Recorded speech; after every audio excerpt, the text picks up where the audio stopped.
Assalamualaikum. Hello students. Welcome to Shibul Memorial Northcote School and College. I am Mehnat Sharmi, assistant teacher of English class 9.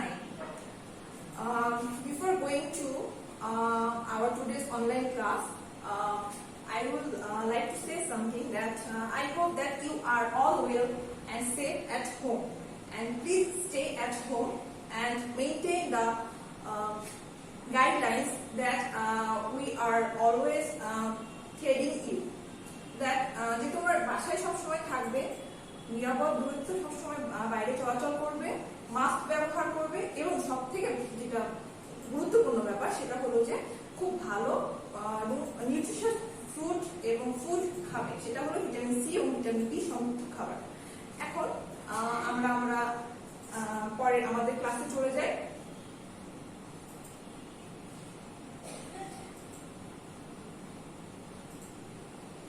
আজকে আমাদের topic হলো completing sentence. This topic is introduced in your English second paper examination as topic number 6. There are 6 incomplete sentences which should be completed by you using your knowledge and apply your grammar. আমরা অনেকেই ভাবি যে হলো এইটা খুব কঠিন, যে কি করে আমরা সেন্টেন্স কমপ্লিট করবো এবং সেন্টেন্সের মিনিং কি করে নিয়ে আসবো। হ্যাঁ, কিন্তু এটা এতটাও কঠিন না যদি আমরা গ্রামারটাকে খুব ভালোভাবে জানি এবং খুব সহজভাবে এগুলোকে আমরা আমাদের আয়ত্তে নিয়ে আসি। তো এই জন্য আমাদের কিছু নিয়ম মনে রাখতে হবে। এই রুলস গুলো আমরা এর আগে কিছু শিখেছি, ডিগ্রি শিখেছি, তারপরে চেঞ্জিং ট্রান্সফরমেশন যেগুলো আমরা শিখেছি, আমরা কিন্তু ওগুলোই জানি। ওইগুলো শুধুমাত্র এখানে তোমাকে ইউজ করতে হবে। সেন্টেন্সের অর্ধেক হয়তো থাকবে, বাকি অর্ধেকটা তোমাদেরকে পূরণ করতে হবে। তো সেক্ষেত্রে যে আমরা রুলগুলো ফলো করবো, সেই রুলগুলো আমরা দেখো। রুল নাম্বার 1, এটা হলো আনরিয়াল পাস্ট। কন্ডিশনাল যে সেন্টেন্স থাকে, কন্ডিশনাল যে ক্লজ থাকে, সেটা নিয়ম থাকে, আমরা কিন্তু এটাকে পড়েছি, তাই না? তো রুল 1 এ দেখো, ইফ যুক্ত সেন্টেন্সে if plus subject where plus object or extension, হ্যাঁ, extension থাকতে পারে, object থাকতে পারে, extension থাকতে পারে, but the most important thing is there should be a comma. হ্যাঁ, এরপরে অবশ্যই একটা কমা ব্যবহার করতে হবে, তারপরে আমাদের প্রিন্সিপাল ক্লজটা আসবে। ঠিক আছে? তো এটা হলো আনরিয়াল কন্ডিশনাল ক্লজ, যেটা নিয়ম আমরা এখানে শিখছি। সেটা হলো যে যদি ইফযুক্ত সেন্টেন্সে ওয়্যার থাকে, ভার্ব যদি ওয়্যার থাকে এবং তারপরে অবজেক্ট বা যেটাই থাকুক, তারপরে কমা এবং তারপরে যে প্রিন্সিপাল ক্লজটা আসবে, সেক্ষেত্রে যেটা হবে যে ভার্বের ব্যবহার করার আগে আমরা উড বা কুড ব্যবহার করব এবং তারপরে যেটা করব সেটা হলো ভার্বের বেস ফর্ম ব্যবহার করব, তারপরে আমরা এক্সটেনশন যেটা দিয়ে সেটা ইউজ করতে পারি। তো এখানে মেইনলি যেটা মনে রাখতে হবে যে ইফ কন্ডিশনে ওয়্যার যদি থাকে তাহলে পরের ক্লজে, প্রিন্সিপাল ক্লজে আমরা সেক্ষেত্রে কুড অর উড দিয়ে ভার্বের বেস ফর্ম ব্যবহার করব। এক্সাম্পল দেখো, if I were a king I could help. Could help underline অংশটুকু দেখো যে I could help the poor. এখানে কুডটা ইউজ করতে হবে। কেন? শুধুমাত্র যে আনরিয়াল কন্ডিশনে, যে হ্যাঁ আমি যদি একজন রাজা হতাম তাহলে আমি কি করতে পারতাম, যে দরিদ্র যারা তাদেরকে আমি সাহায্য করতে পারতাম, সেক্ষেত্রে আই কুড হেল্প। এরকম আরো অনেক সেন্টেন্স হতে পারে, যেমন হলো if I were poor I would have died out of poverty, would have or would, এরকম ভাবে। ঠিক আছে? এরপরের রুলে আমরা চলে যাই। রুল নাম্বার 2, সেটা হলো যে রিলেটিভ প্রোনাউন। তোমরা রিলেটিভ প্রোনাউন সম্পর্কে এর আগে জেনেছো, তারপর আমি বলি রিলেটিভ প্রোনাউন কিছু আছে। সেটা হলো যে হু, হুইচ, হোয়াট, দ্যাট, হুজ, হুম, এইগুলো, এই 6টা মেইনলি, এই 6টা দিয়ে সাধারণত সেন্টেন্সকে, দুটো ক্লজকে কানেক্ট করা হয়। এবং রিলেটিভ প্রোনাউনের ক্ষেত্রে একটা বিষয় আছে, সেটা হলো যে প্রথম যে ক্লজটা থাকবে সেই ক্লজের ক্ষেত্রে রিলেটিভ প্রোনাউনের ঠিক আগে যে সাবজেক্ট থাকবে বা যে নাউনটা থাকবে সেটাকে আমরা সাধারণত বলে থাকি অ্যান্টিসিডেন্ট। অ্যান্টিসিডেন্ট।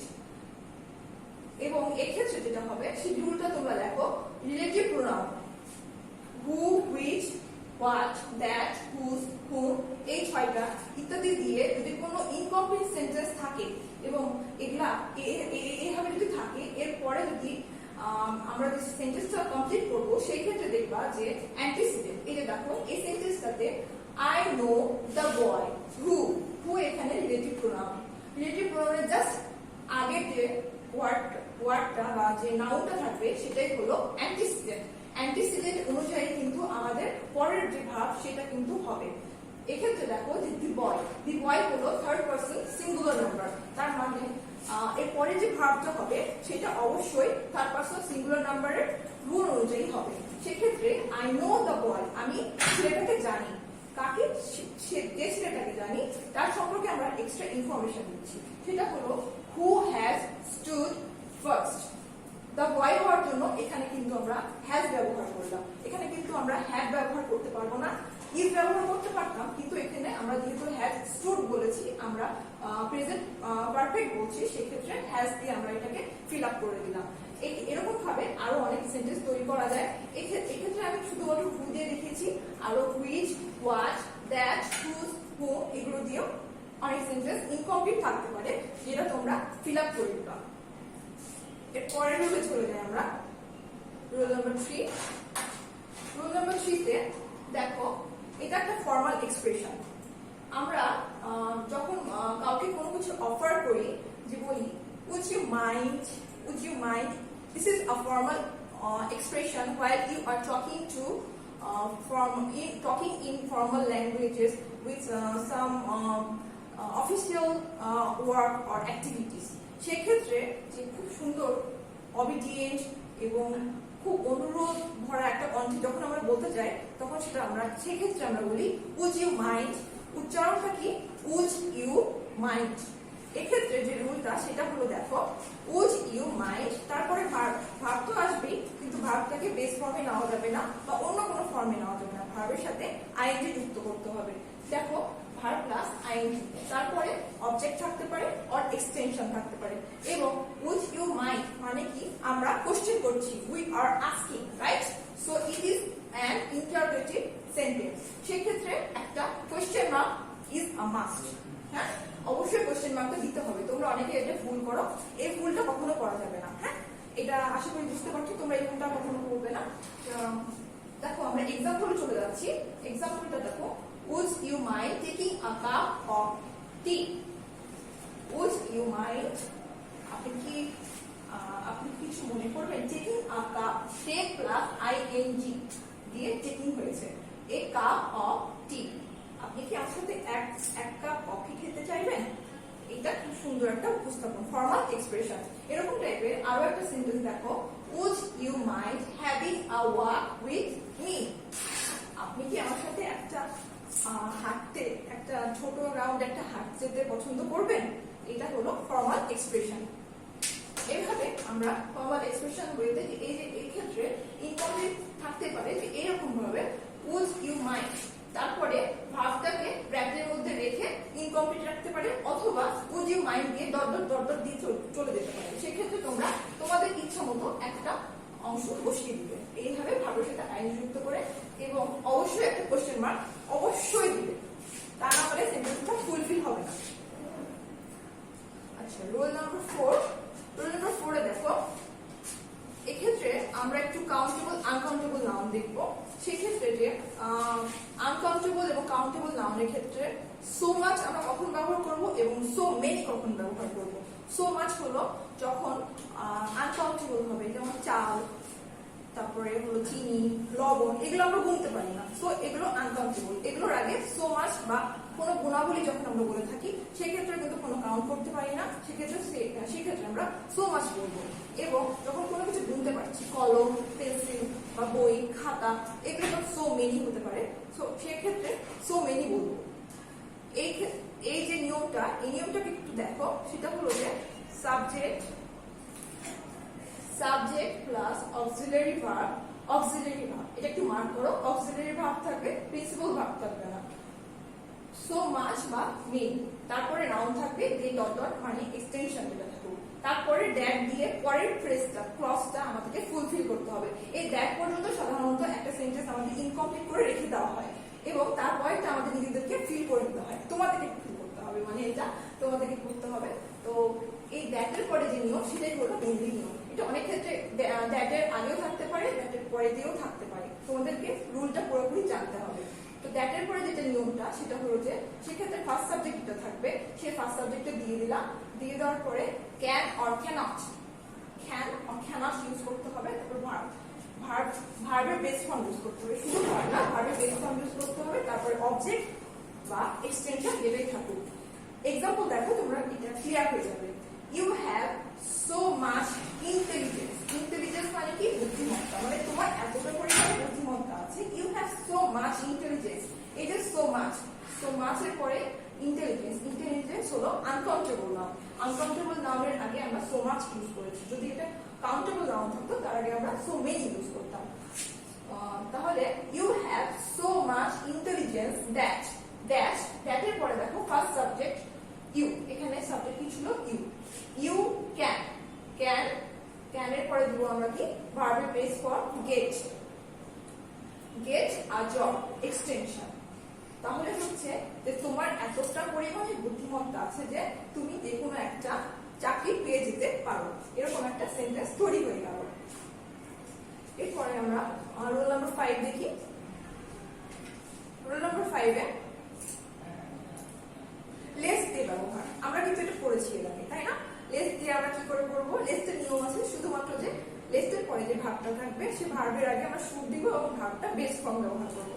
দেখো যে সাবজেক্ট প্লাস ভার্ব বা অবজেক্ট বা এক্সটেনশন যেটাই থাকুক না কেন, তারপরে লেস হবে এবং লেসের পরে যেটা হবে যে ফার্স্ট যে সাবজেক্ট সে সাবজেক্ট থাকবে এবং শুড বসাতে হবে। এবং এখানে শুডের পরিবর্তে মাইট, কুড বা উড কোনোটাই ব্যবহার করা যাবে না, শুধুমাত্র শুডই ব্যবহার করতে হবে। এবং শুডের পরে আমরা জানি মডাল ভার্ব, মডাল অক্সিলারি পরে ভার্বের বেস ফর্ম বসে, এই যে বেস ফর্ম, মানে ভার্বের কোনো চেঞ্জ হবে না। প্রেজেন্ট ফর্মে আমরা জানি যে ভার্বের সাথে এস বা ইএস যুক্ত হতে পারে, আবার প্রেজেন্ট কন্টিনিউয়াস বা পাস্ট কন্টিনিউয়াস বা যেটাই হোক কন্টিনিউয়াস ক্ষেত্রে ভার্বের সাথে আইএন যুক্ত হয়। কিন্তু বেস ফর্ম মানে বোঝায় যে ভার্বের কোনো রকম চেঞ্জ ছাড়া যে ভার্বটা থাকবে এক্সাক্ট সেটাই থাকবে।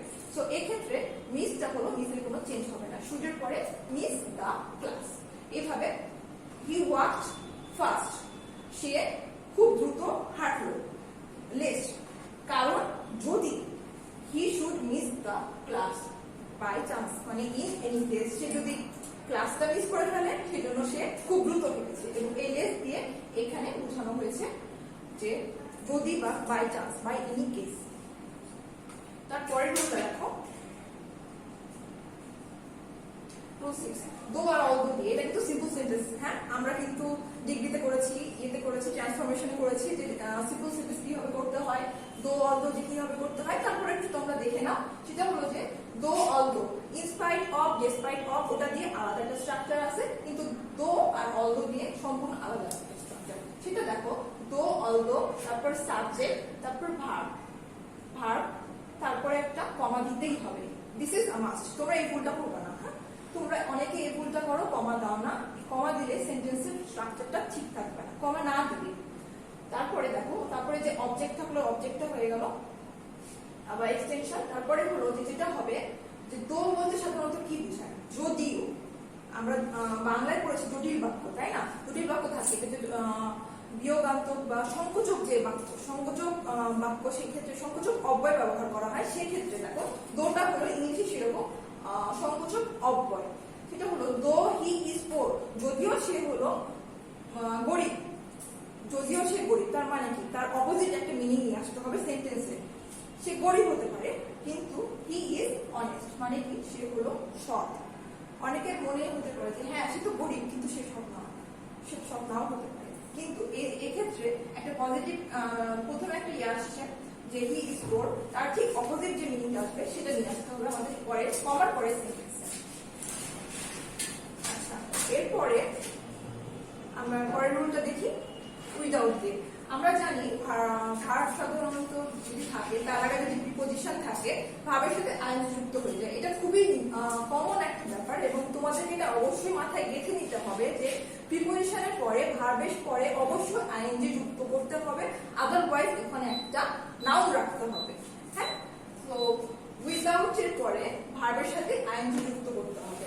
Verb with without plus verb plus ING এবং মিনিংফুল নেগেটিভ সেন্টেন্স। কারণ এটাও বোঝাচ্ছে যে হলো এটা ছাড়া ওটা করতে পারবো না, মানে কি তুমি বুঝতে পারছো করতে পারবো না, তার মানে ওটা নেগেটিভ সেন্টেন্স, তোমাকে অবশ্যই ওখানে নেগেটিভ কিছু নিয়ে আসতেই হবে, তা না হলে সেন্টেন্সটা মিনিং ক্যারি করতে পারবে না, সেন্টেন্সটা ফুলফিল হবে না। সেটা দেখো এক্সাম্পল দেখলে ক্লিয়ার হয়ে যাবে যে উইদাউট রিডিং মোর, খুব বেশি পরিমাণে না পড়লে you cannot pass in the exam। তুমি যদি খুব বেশি পরিমাণে না পড়াশোনা করো তাহলে কিন্তু তুমি কোনোভাবে পরীক্ষাতে পাস করতে পারবে না। এই যে পরে একটা নেগেটিভ মিনিং চলে আসছে, নেগেটিভ মিনিংটা এখানে চলে আসছে you cannot pass, এই জিনিসটা মাথায় রাখতে হবে। উইদাউট থাকলে পরের অংশটা অবশ্যই নেগেটিভ একটা সেন্স দিতে হবে, একটা ফিলিংস দিতে হবে, ঠিক আছে। এরপরের রুলটা দেখো, রুল নাম্বার 8 দে আনলেস দিয়ে, যদি না, আনলেস মানে যদি না। তারপরে রুলটা দেখে নিই আমরা, unless subject plus verb plus object, তারপরে একটা কমা দিতে হবে এবং তারপরে অ্যাফার্মেটিভ সেন্টেন্স দিতে হবে, কিন্তু সেটা করতে হবে ফিউচার টেন্সে। Future tense is a must. তুমি এটা যদি না করো তুমি তাহলে এইটা হবে, তোমার এইটা হবে না, এরকম হয়। তো সেক্ষেত্রে সেন্টেন্সটা অবশ্যই এর আগের রুলে যেটা ছিল সেটা যে আমরা নেগেটিভ করছিলাম, নেগেটিভ মিনিং নিয়ে আসবে এবং স্ট্রাকচারটাও নেগেটিভ থাকবে, কিন্তু এই ক্ষেত্রে আমাদের মিনিংটা নেগেটিভ থাকবে কিন্তু স্ট্রাকচারটা থাকবে হলো অ্যাফার্মেটিভ। হ্যাঁ, এই জিনিসটা তোমাদের একটু মাথায় রাখতে হবে যে দেখো, unless you read attentively you will fail. যদি তুমি মনোযোগ দিয়ে পড়াশোনা না করো তুমি কি করবে? অবশ্যই ফেল করবে। কেমন করে সম্ভব? পড়াশোনা না করলে কি কেউ পাস করতে পারে? ফেল করবে, তাই না? So unless you read attentively, তারপর এই যে কমা, ইউ উইল ফেল, এইটা হলো একটা অ্যাফার্মেটিভ সেন্টেন্স কিন্তু নেগেটিভ একটা মিনিং দিচ্ছে। এরপরে আমরা রুলে চলে যাই।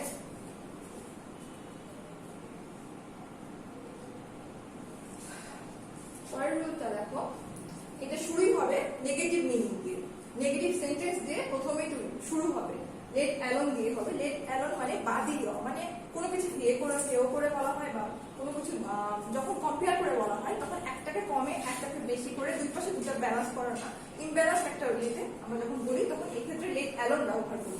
সেক্ষেত্রে দেখো যে প্রথমে একটা নেগেটিভ সেন্টেন্স থাকবে, সেন্টেন্সটার মধ্যে নট থাকবে, ভার্বের সাথে নট দিয়ে যুক্ত থাকবে, নেগেটিভ সেন্টেন্স থাকবে, তারপরে লেট অ্যালোন থাকবে, এই যে একটা কমা দিতেই হবে, তারপরে যে ফ্রেজটা থাকবে সেই ফ্রেজটা তোমাদের দিতে হবে, সেটা তোমাদের ইচ্ছা মতো তোমরা দিবে, ঠিক আছে। সেক্ষেত্রে দেখো এক্সাম্পলটা, he cannot pass in third division, সে তৃতীয় বিভাগ, এই ডিভিশনের বাংলা ক্লাস বলা যায়, থার্ড ক্লাসে সে হলো পাস করতেই পারে না। লেট অ্যালোন ফার্স্ট ডিভিশন, সে হলো he cannot pass in third division, সে তো নর্মালি থার্ড ডিভিশনে পাস করতে পারে না। লেট অ্যালোন বাদ দাও যে হলো, সে তো বাদই দাও যে সে হলো ফার্স্ট ডিভিশনে পাস করবে, কেমন করে সম্ভব? সে তো থার্ড ডিভিশনে পাস করতে পারছে না। এই যে একটা কি বলবো আনরিয়াল একটা কন্ডিশন, সেই ক্ষেত্রে আমরা লেট অ্যালোনটা ব্যবহার করছি। সেক্ষেত্রে এই নিয়মটা, সেক্ষেত্রে এখানে কমাটা ইউজ করতে হবে, লেট অ্যালোনের আগে একটা কমা অবশ্যই ব্যবহার করতে হবে।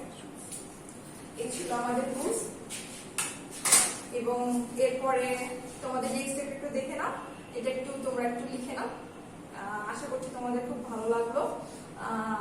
অবশ্যই বাসায় থাকবে এবং অনলাইনে ক্লাসগুলো করবে, নিয়মিত সবকিছু টপ প্লেস করবে, ঠিক আছে। সবাই ভালো থাকো, আলহামদুলিল্লাহ, আল্লাহ হাফেজ।